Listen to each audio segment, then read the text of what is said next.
ಎಲ್ಲಾ ಹಾನಿಯಿಂದ ಕೂದಲನ್ನು ರಕ್ಷಿಸುತ್ತೆ. ಬರೀ Amrut noni reach root premium hair oil. ಈಗ ನಾನು ಹೇಳಬೇಕಾಗಿರುವಂತ ವಿಚಾರ ಇವಾಗ ವದಂತಿ, ನಮ್ ಕಿವಿಗೆ ಬಿದ್ದಂತ ವದಂತಿ. ವದಂತಿ ನಂಬರ್ 1 ಏನು ಅಂತ ಹೇಳಿದ್ರೆ, ನಿವೇದಿತಾ ನನ್ನ ಬಳಿಯಿಂದ ಆಲೆಮನಿ ಅಂದ್ರೆ ಜೀವನಾಂಶ ಕೋಟ್ಯಾಂತರ ರೂಪಾಯಿ ನನ್ನಿಂದ ಆಲೆಮನಿ ಪಡೆದಿದ್ದಾರೆ ಅನ್ನೋ ಒಂದು ವದಂತಿ ಹರಿದಾಡ್ತಿದೆ, ರೂಮರ್ಸ್. ನಿವೇದಿತಾ ನನ್ನ ಹತ್ರ ದುಡ್ಡನ್ನ ಡಿಮ್ಯಾಂಡ್ ಮಾಡಿದ್ದಾರೆ ಅಂತ. ಇದು ಖಂಡಿತವಾಗ್ಲೂ ಸುಳ್ಳು. ಅವರು ಯಾವುದೇ ರೀತಿಯಾದಂತ ಆಲೆಮನಿ ನನ್ನಿಂದ ಪಡ್ಕೊಂಡಿಲ್ಲ. ಅವರು ಅದನ್ನ ಕ್ಲೇಮ್ ಕೂಡ ಮಾಡಿಲ್ಲ. ನಾನು ಅವ್ರಿಗೆ ಆಲೆಮನಿ ನಾನು ಕೂಡ ಕೊಟ್ಟಿಲ್ಲ. ಸೊ ಇದೊಂದು ವದಂತಿ. ಇವಾಗಲೇ ಮತ್ತೊಮ್ಮೆ ಕ್ಲಿಯರ್ ಮಾಡ್ತಾ ಇದ್ದೀನಿ, ಜೀವನಾಂಶ ಆಲೆಮನಿ ಅದನ್ನ ನಿವೇದಿತಾ ಅವರು ಕ್ಲೇಮ್ ಮಾಡಿಲ್ಲ. ನಾನು ಕೂಡ ಯಾವುದೇ ರೀತಿಯಾದಂತ ಆಲೆಮನಿ ನಿವೇದಿತಾ ಅವರಿಗೆ ಕೊಟ್ಟಿಲ್ಲ.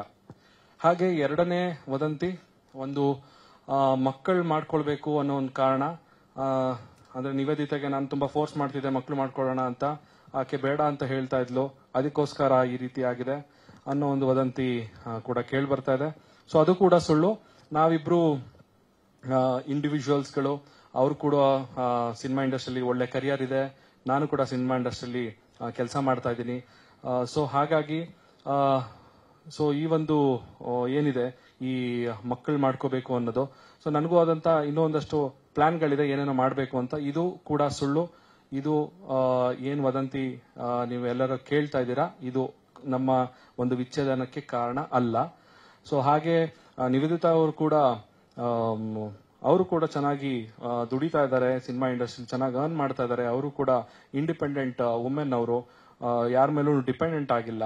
ಹಾಗೆ ನಾವು ಜೊತೆಲಿದ್ದಾಗ್ಲೂ ಅಷ್ಟೇ ಅವರ ಕೆಲಸನ ಅವ್ರು ನೋಡ್ಕೊಳ್ತಾ ಇದ್ರು, ಅವ್ರ ಖರ್ಚುಗಳನ್ನ ಅವ್ರು ನೋಡ್ಕೊಳ್ತಾ ಇದ್ರು.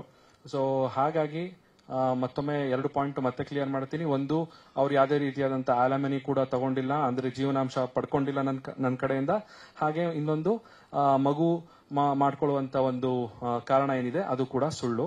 ಹಾಗೆ ಇನ್ನ ಈ ಒಂದು ಮೇನ್ ವಿಚಾರ ನಾನು ಹೇಳ್ಬೇಕು ಅಂತ ಹೇಳಿದ್ರೆ, ಒಬ್ಬ 3ನೇ ವ್ಯಕ್ತಿಯನ್ನ ನಿವೇದಿತಾ ಅವ್ರ ಜೊತೆ ಹೆಸರಿಗೆ ಸೇರಿಸಿ ಅವ್ರಿಗೆ ಸಂಬಂಧ ಕಲ್ಪಿಸ್ತಾ ಇರೋದು ಎಲ್ಲೋ ಒಂದ್ ಕಡೆ ನನಗೂ ಕೂಡ ಮನಸ್ಸಿಗೆ ತುಂಬಾನೇ ಬೇಜಾರಾಗ್ತದೆ. ಯಾಕಂತ ಹೇಳಿದ್ರೆ ಆ ವ್ಯಕ್ತಿ ಮನೆಗೆ ನಾನು ಕೂಡ ಸಾಕಷ್ಟು ಬಾರಿ ಹೋಗಿದ್ದೀನಿ. ಅವರ ಮನೆಯಲ್ಲಿ ನಡೀತಿದ್ದಂತಹ ಫ್ಯಾಮಿಲಿ ಫಂಕ್ಷನ್ಗಳಿಗೆ ನಾನು ಕೂಡ ತುಂಬಾ ಅಟೆಂಡ್ ಆಗಿದ್ದೀನಿ. ಅವರು ತುಂಬಾ ಒಳ್ಳೆಯ ಫ್ಯಾಮಿಲಿ ಅವರು. ಅಂಡ್ ಅವರ ಫ್ಯಾಮಿಲಿ ಫಂಕ್ಷನ್ ಅಂತ ಅಂದ್ರೇನೆ ನಮ್ಗೊಂಥರ ತುಂಬಾ ಖುಷಿ ಆಗೋದು. ಅವ್ರ ಮನೆಗೆ ಹೋದಾಗ ಅಷ್ಟೊಂದು ಜನನ ಸೇರಿಸಿ ಅವ್ರಿಗೆ ಊಟ ಹಾಕೋದಿರ್ಬೋದು, ಅವ್ರಿಗೆ ಒಂದು ಎಂಟರ್ಟೈನ್ಮೆಂಟ್ ಕೊಡೋದಿರ್ಬೋದು, ಆ ಕೆಲಸನೆಲ್ಲ ತುಂಬಾ ಮಾಡ್ತಾ ಇದ್ರು. ಸೊ ನಾನು ಕೂಡ ಸಾಕಷ್ಟು ಬಾರಿ ಆ ಕಾರ್ಯಕ್ರಮಕ್ಕೆ ಹೋಗಿದ್ದೀನಿ, ನಾವಿಬ್ರು ಕೂಡ ಅವ್ರ ಜೊತೆಗೆ.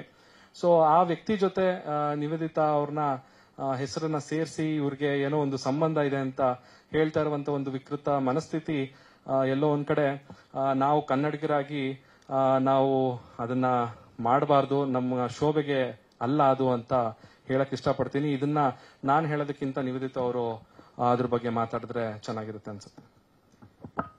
ಆಕ್ಚುಲಿ ಹೌದು, ನಂಗೆ ಆಕ್ಚುಲಿ ಅದು ನೋಡಿದಾಗ ಸ್ವಲ್ಪ ಬೇಜಾರಾಯ್ತು. ಯಾಕಂದ್ರೆ ನಾವು ಚಂದನ್ ಮೆನ್ಷನ್ ಮಾಡ್ದಂಗೆ ನಾವೆಲ್ಲ ಫ್ಯಾಮಿಲಿ ಫ್ರೆಂಡ್ಸ್, ನಾವು ಅವ್ರ ಫ್ಯಾಮಿಲಿ ಜೊತೆ ಹೋಗ್ತೀವಿ.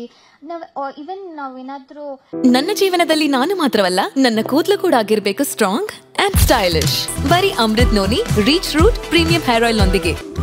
Reach root premium hair oil function ಇದ್ದಾಗ ನಮ್ಮನ್ನಷ್ಟೇ ಅಲ್ಲ, ಅವ್ರು ಎಲ್ಲಾರನ್ನೂ ಸೇರಿಸಿ ಫ್ಯಾಮಿಲಿ ಫಂಕ್ಷನ್ಸ್ ಎಲ್ಲ ಮಾಡ್ತಾರೆ. ಅವ್ರ ಜೊತೆ, ಅವ್ರ ಫ್ಯಾಮಿಲಿ ಜೊತೆ ಒಳ್ಳೆ ಬಾಂಡಿಂಗ್ ಇದೆ ನನಗೆ. ಪ್ರತಿ ವರ್ಷನೂ ನನಗೆ ಬರ್ಡೇ ವಿಶ್ ಮಾಡ್ತಾರೆ, ನಾನು ಅವ್ರಿಗೆ ಬರ್ಡೇ ವಿಶ್ ಮಾಡ್ತೀನಿ. ಬಟ್ ಈ ವರ್ಷನೇ ಯಾಕೆ ಈ ತರ ಆಯ್ತು ಅದು ತುಂಬಾ ತಪ್ಪು. ಆಕ್ಚುಲಿ ಅವ್ರಿಗೂ ಆದಂತ ಒಂದು ಫ್ಯಾಮಿಲಿ ಇರುತ್ತೆ, ಮಕ್ಳಿರತ್ತೆ. ಆ ಸೆಂಟಿಮೆಂಟ್ಸ್ ಜೊತೆ ಪ್ಲೀಸ್ ಹರ್ಟ್ ಮಾಡಬೇಡಿ. ಬಿಕಾಸ್ ಎಲ್ಲರಿಗೂ ಅದು ತುಂಬಾ ಮನ್ಸಿಗೆ ನೋವಾಗತ್ತೆ. ಅಂಡ್ ಇವಾಗ ಜಸ್ಟ್ ಒಂದು ಪೋಸ್ಟ್ ಹಾಕಿದ ತಕ್ಷಣ, ಯಾವುದೋ ಒಂದು ಟ್ರೆಂಡಿಂಗ್ ಸಾಂಗ್ ಹಾಕಿದ ತಕ್ಷಣ ಏನು ಲವ್ ಇದೆ ಅದಿದೆ ಅಂತ ಹೇಳೋದು ತಪ್ಪು. ಪ್ರಾಬಬ್ಲಿ ಒಂದಷ್ಟು ಜನ ಜೋಕ್ಗೋ ಅಥವಾ ಅವ್ರ ಪೋಸ್ಟ್ಸ್ಗೆ ಎಂಗೇಜ್ಮೆಂಟ್ ಸಿಗ್ಬೇಕು ಅಂತ ಮಾಡ್ತಾರೆ. ಬಟ್ ಅದರಿಂದ ಹಿಂದೆ ಆಗುವಂತ ನೋವಾಗಿರ್ಲಿ, ಅದು ಈ ಸಿಚುವೇಶನ್ ಈ ಟೈಮಲ್ಲಿ ತುಂಬಾ ಹರ್ಟ್ ಆಗತ್ತೆ. ಅವ್ರ ಫ್ಯಾಮಿಲಿಗೆ ಎಷ್ಟು ನೋವಾಗಿರ್ಬೋದು ಅದನ್ನ ನಾನು ಅವ್ರಿಗೆ ಇನ್ಫ್ಯಾಕ್ಟ್ ಕಾಲ್ ಮಾಡಿ ಕೇಳಿದೆ.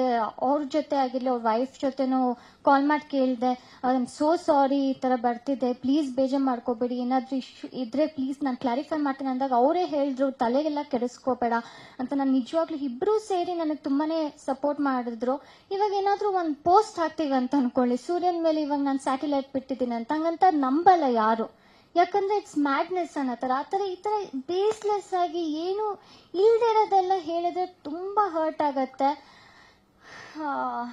Yeah that's all. ನಿಜವಾಗ್ಲೂ ಬೇಜಾರಾಗತ್ತೆ. ಆ್ಯಂಡ್ ಆಲ್ಸೋ ತುಂಬಾ ನಮಗ್ ಸುತ್ತ ಇರೋರು ಏನಾದ್ರೂ ಈ ತರ ಒಂದು ಈ ಪ್ರಾಬಬ್ಲಿ ಗೊತ್ತಿಲ್ದೇನೆ ಈ ತರ ಎಲ್ಲ ಮಾತಾಡೋದು ನಿಜವಾಗ್ಲೂ ತಪ್ಪು. ಈ ಪೋಸ್ಟ್ ನೋಡ್ಕೊಂಡಾಗಿರ್ಲಿ ಅದನ್ನ ಮನ್ಸಿಗೆ ಆಕ್ಚುಲಿ ನೋವಾಗತ್ತೆ. ಅದಾದ್ಮೇಲೆ ನಾನು ಇನ್ನೊಂದು ವಿಚಾರ ಹೇಳಕ್ ಇಷ್ಟಪಡ್ತೀನಿ. ನಾನೊಂದು ಇನ್ನೊಂದು ವ್ಯಕ್ತಿ ಕೊಟ್ಟಿರುವಂತ ಇಂಟರ್ವ್ಯೂ ಕೂಡ ನೋಡಿದೆ. ಅವರು ನನ್ನ ಫ್ರೆಂಡ್ ಅಂತ ಕ್ಲೇಮ್ ಮಾಡ್ತಾ ಇದ್ದಾರೆ. ಅವರು ನನಗೆ ತುಂಬಾ ಕ್ಲೋಸ್ ಫ್ರೆಂಡ್ ಅಂತ ಹೇಳ್ತಾ ಇದ್ದಾರೆ. ಆ ರೀತಿ ಯಾವ ತರನೂ ಇಲ್ಲ. ಅವರು ಹೇಳಿದಂತ ಮಾತುಗಳು ನನಗೆ ಒಂದ್ ನಿಮಿಷ ಶಾಕ್ ಆಯ್ತು. ನನಗೆ ಅನ್ಸಿದ್ದು ಯಾಕೆ ಈ ತರ ಸುಳ್ಳು ಹೇಳ್ತಿದಾರಲ್ಲ. ಅವ್ರು ಹೇಳಿದಾರೆ 6 ತಿಂಗಳಿಂದನೇ ನನಗೆ ಸಿಕ್ಕಿದಾಗ ನನಗೆ ಹೇಳಿದ್ರಂತೆ ನಿವೇದಿತಾ ಅವ್ರಿಗೆ ಹೈದರಾಬಾದ್ ಅಲ್ಲಿ ಒಂದು ಹುಡುಗನ ಜೊತೆ ಸಂಬಂಧ ಇದೆ, ಅವನ್ ಹೈದರಾಬಾದ್ಗೆ ಏನಕ್ಕೆ ಹೋಗ್ತಾರೆ ಅವರು ಅಂತ. ಆ ತರ ಒಂದು ಕಾನ್ವರ್ಸೇಷನ್ ನಮ್ಮಿಬ್ರ ಮಧ್ಯೆ ಯಾವತ್ತೂ ನಡೆದೇ ಇಲ್ಲ. ಅವರು ಒಂದು ಸಿನಿಮಾದಲ್ಲಿ ನಾನು ಆಕ್ಟ್ ಮಾಡ್ಬೇಕಾದ್ರೆ ಅವರು ಆ ಸಿನಿಮಾದಲ್ಲಿ ಅವರು ಕೂಡ ಒಂದು ಪಾತ್ರ ಮಾಡ್ತಾ ಇದ್ರು. ಸೊ ಆ ಸಿನಿಮಾ ಶೂಟಿಂಗ್ ಟೈಮಲ್ಲಿ ನಾನು ಅವ್ರು ಸಿಕ್ಕಿದ್ದೆ.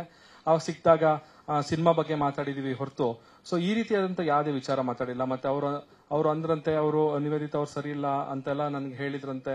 ನಾನು ಅದನ್ನ ಕೇಳಿದ್ನಂತೆ. ಸೊ ಈ ತರ ಎಲ್ಲ ಒಂದು ಸುಳ್ಳು ಹೇಳಿಕೆಗಳು ಯಾಕೆ ಕೊಟ್ರು ಅನ್ನೋದು ನನಗೆ ಆಕ್ಚುಲಿ ಗೊತ್ತಾಗ್ಲಿಲ್ಲ.